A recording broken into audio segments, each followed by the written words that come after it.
This was meant to be the year that Lionel Messi dominated the headlines of French football.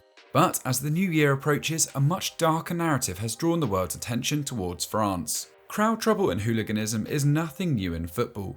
But what has been alarming is the scale at which events have spiralled out of control on match days in Ligue 1. Already 9 separate games have been disrupted, from Nice to Saint-Etienne, Angers, Lens and Lille, along with 2 incidents in Ligue 2. The issues culminated in a recent clash between Lyon and Marseille being abandoned after Dimitry Payet was struck with a bottle. It was the second time this season the Marseille captain has been targeted this way, and left France's sports minister Roxana Maracineanu claiming the very survival of French football was at stake without immediate action. But why has hooliganism become so prevalent this season? Have the French footballing authorities been sleepwalking towards this disaster? And how much truth is there in Maracineanu's chilling prediction that French football is under threat? In our latest Euro Football Daily Explained, we decided to investigate. Before we continue, it's important to stress one thing. Hooliganism and football-related violence is not only happening in France, and it would be hypocritical to claim otherwise. The disgraceful scenes at Wembley during the final of Euro 2020 shows England has a long way to go in dealing with its own issues. Meanwhile, racism, homophobia and other forms of discrimination continue to shame clubs across Europe. Particularly online, where hooliganism has found a new unregulated cesspit. Football is far from fulfilling its status as the beautiful game. Hooliganism in France is a relatively modern phenomenon. Compared to England and Italy, it only properly began to appear after 1975. Prior to then, France had enjoyed 30 years of unprecedented economic growth, a period known as Les Trente Glorieuses, when the average citizen enjoyed high wages and consumption alongside a strong and sophisticated social benefit system. Football was popular, with Saint-Etienne, Stade Reims and Marseille emerging as the dominant domestic forces. However, internationally the French struggled. During Les Trente Glorieuses, France failed to produce a single European Cup champion and only qualified for 4 out of a possible 12 national team competitions. A booming economy, coupled with limited footballing success, hindered the development of any fanatical support for local sides. While city derbies had effectively been demolished under the Nazi-supported Vichy government of World War II that forced several clubs to merge or demoted to amateur status. Support bases for clubs became heavily regionalised across the country. After 1975, France's economy slowed down. Meanwhile, they became a football powerhouse, winning the European Championships on home soil in 1984, before coming third at the World Cup in Mexico 2 years later. Then, in 1993, Marseille captured what remains today the nation's only European Cup.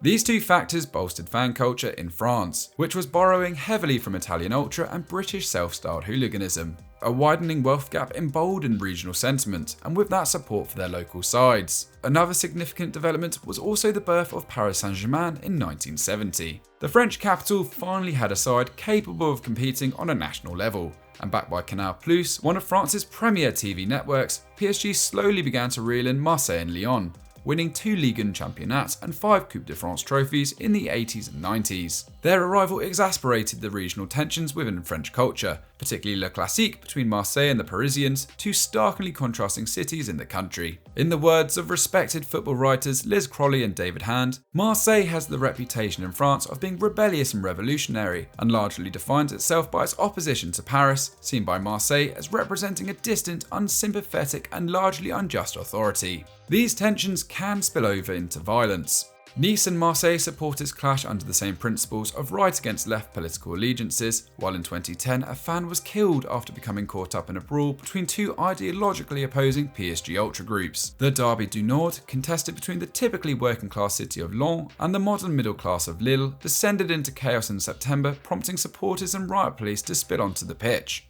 This is not a unique French issue, with the same battle lines often drawn in domestic football across Europe. But what has been alarming this season is how fan altercations are erupting between sides that are not typically big rivals. Vincent Lebrun, the president of the Ligue de Football Professionnel, believes this escalation is a direct reaction to the months of lockdown measures enforced during the height of the COVID pandemic. He recently told L'Équipe, "A football stadium is a reflection of the state of our society. And our society after the health crisis is not doing well. It is anxious, worried, disunited, quarrelsome, and, it has to be said, a little crazy." Lebrun may have a point, but the French football authorities are also partly to blame for what we've seen.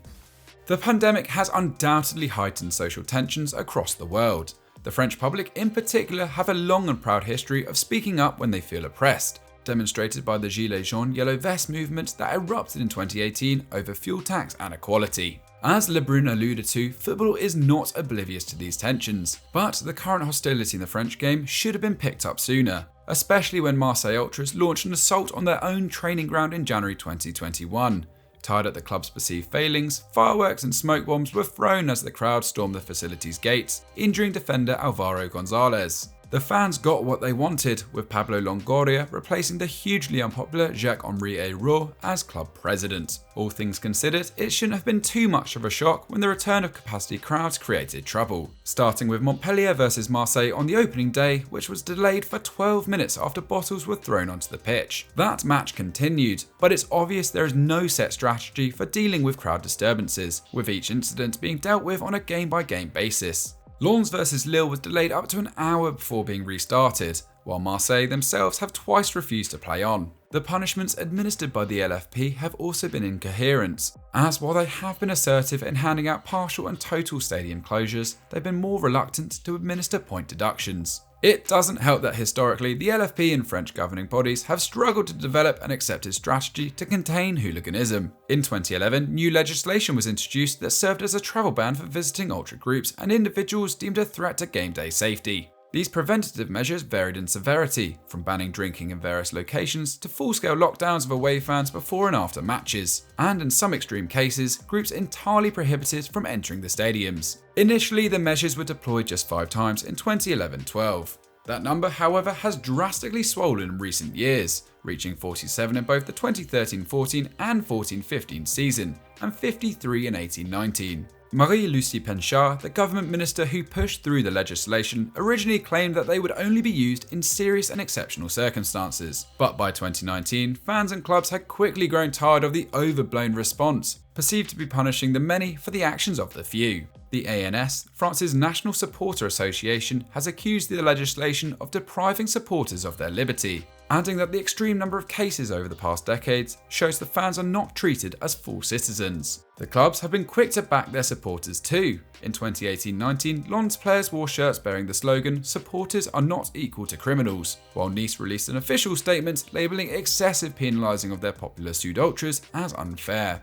Obviously, the vast majority of fans are well-intentioned, but the club's response illuminates the concerning trend of owners being reluctant to alienate their supporters or embrace the punishments that could stamp hooliganism out. Lyon president Jean-Michel Aulas was hesitant to blame the crowd after the recent bottling of Dimitry Payet, initially insisting the game was safe to continue alongside a stunned Thierry Henry on live TV. The 72-year-old later denounced calls for his club to face a point deduction as being in bad faith. Yet Aulas had pushed for the same punishment for Nice just weeks before, highlighting the finger pointing that is holding back a unified response. Owners have also been accused of cutting costs when it comes to the security measures in the wake of the pandemic, while many experienced stewards were forced to look for employment elsewhere when there were no crowds to watch the games. These are all issues that need to be rectified, as French football appears one step away from a disaster that could have massive consequences for its future. As covered previously on Euro Football Daily, French football suffered significantly during the pandemic. The absence of matchday revenue and collapse of the MediaPro TV deal meant Ligue 1 clubs lost a reported €1.3 billion in 2021 alone. Amazon Prime picked up the vacant broadcasting rights for France's top 2 divisions ahead of the 2021 campaign in a cut-priced €250 million per year deal that enraged Canal Plus so much they threatened to withdraw their own contract with the LFP. The broadcasters have been a lifeline to the cash-strapped sides, but will be watching the recent events with unease. The sight of Nice's popular Sud smashing through advertising boards to approach Marseille players is not good for business, nor is the 2-hour delay that accompanied the assault on Payet at Lyon. An escalation of these issues could spell disaster, and France's sports minister, Roxana Maracineanu, made it clear it's a world where millions of euros are at stake. She also pleaded for club ultra leaders to get a grip on their troops, adding, "We need you and we need to act together to bring peace back to the stadiums."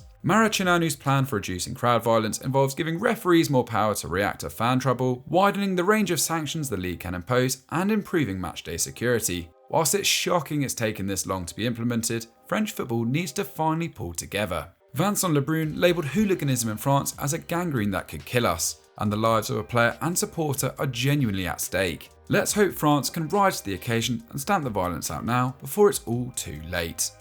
So that was our investigation into why French football has such a hooliganism problem right now. A reminder, it is not exclusive to France, everywhere can do better. What do you make of the video? Let us know in the comments down below, and what do you want to see us cover next time? Let us know about that too. Make sure you're liked and subscribed to Euro Football Daily with the notification bell switched on, and we'll see you next time.